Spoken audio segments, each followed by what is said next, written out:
আসসালামু আলাইকুম। আজকে আবারও আপনাদের মাঝে একটা ভান মারার তাবিজ নিয়ে আলোচনা করব। তো আজকে যে তাবিজটা নিয়ে আলোচনা করব এটা সরাসরি একটা কুফরি বান। এটা নিজেরাই করতে পারবেন আপনারা। এটার জন্য কোনো কবিরাজ তান্ত্রিকের কাছে যাওয়া লাগবে না। এই প্রথম একটা কুফরি আমি আপনাদের মন থেকে দিলাম, যেটা আপনারা নিজেরাই করে প্রয়োগ করতে পারবেন।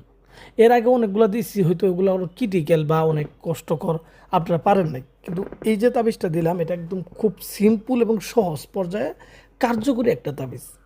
এটা আপনারা নিজেরাই করতে পারবেন। এটার জন্য কোনো কবিরাজ তান্ত্রিকের প্রয়োজন পড়বে না।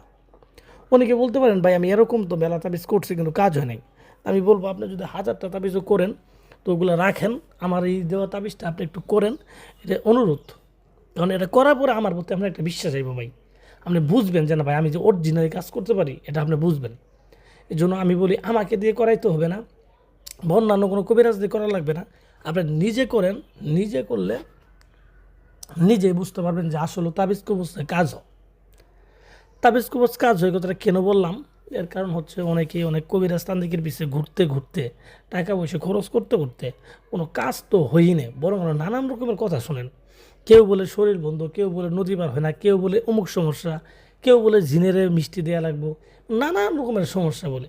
তো এগুলো শুনতে শুনতে আপনার মনে হয়েছে যে আসলে তাবিজ কবজ কি আসলে কাজ করে কিনা, এই বিষয়ে আপনার সন্দেহ আছে। এই বিষয়ে আপনার সন্দেহ হয়ে গেছে গা। ঠিক আছে?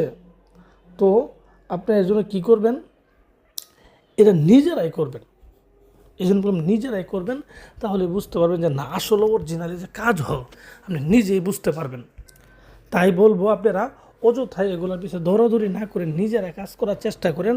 আর নিজেরা যখন করতে পারবেন তখন কিন্তু নিজের প্রতি একটা আত্মবিশ্বাস আইব বা তাবিজ কবুজের প্রতি একটা বিশ্বাস আইব। এর জন্য আমি এটার নিয়মটা সুন্দরভাবে আপনাদের বুঝাই দিব। হ্যাঁ, আপনারা আমি যেইভাবে বুঝাই দিব বা যেইভাবে বলবো ওইভাবে করার চেষ্টা করবেন। অযথায় নিজে কিন্তু বাকনামি করবেন না। আরেকটা কথা বলি, এটা কিন্তু করতে হবে কোনো একটা শত্রুর জন্য, মানে যে ব্যক্তি আপনার শত্রু তার জন্য করতে হবে। অযথায় যদি আপনি কাউকে করে যদি কাউকে হয়রানি করেন বা বিপদে ফেলানোর চেষ্টা করেন তাহলে কিন্তু সমস্যা দাদা। এটা করা যাবে না। এটা করলে যে হবে না বা করলে যে মানে অনিয়মভাবে করলে হবে না এরকম বিষয় না। হবে, কিন্তু এগুলো আসলে মানে এক মানবতার বাইরে। এই কাজগুলো আপনারা করবেন না।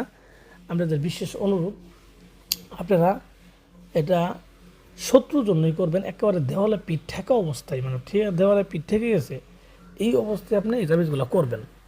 এছাড়া অযথাই এগুলো করবেন না। এটা আমার পক্ষ থেকে আপনাদের অনুরোধ। তো যাই হোক, আসলে কথা বাড়াবো না, তাবিজটার নিয়মকানুনগুলো বলে দিচ্ছি আমি। আপনি মনোযোগ সহকারে আমার কথাগুলো শুনেন। হ্যাঁ, আর আমি যেভাবে বলতেছি ঠিক ওইভাবেই কাজগুলো করবেন।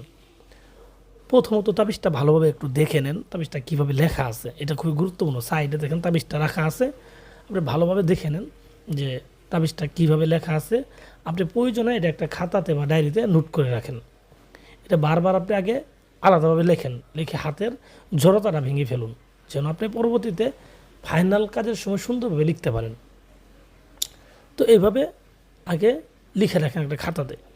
লিখে রাখার পরে যে কোনো একটা শনিবারের দিন করবেন। আজকেই করতে হবে কোনো কথা না, যে কোনো একটা শনিবারের দিন করবেন, ঠিক দুপুরবেলা করবেন। নিজের ঘরে বসেই করতে হবে, এটা বাইরে যাওয়ার কোনো প্রয়োজন নেই। নিজে ঘরে বসেই একাই, রুমের মধ্যে আর কোনো লোক থাকবে না, একদম নিরিবিলি থাকবে। হ্যাঁ, আপনার সামনে জায়নামাজ বিছাবেন, আগরবাতি মোমবাতি এগুলো ধরাই নেবেন, নিজের শরীরে সুগন্ধি মাখবেন, মাইখি তাবিজটা লেখা শুরু করবেন।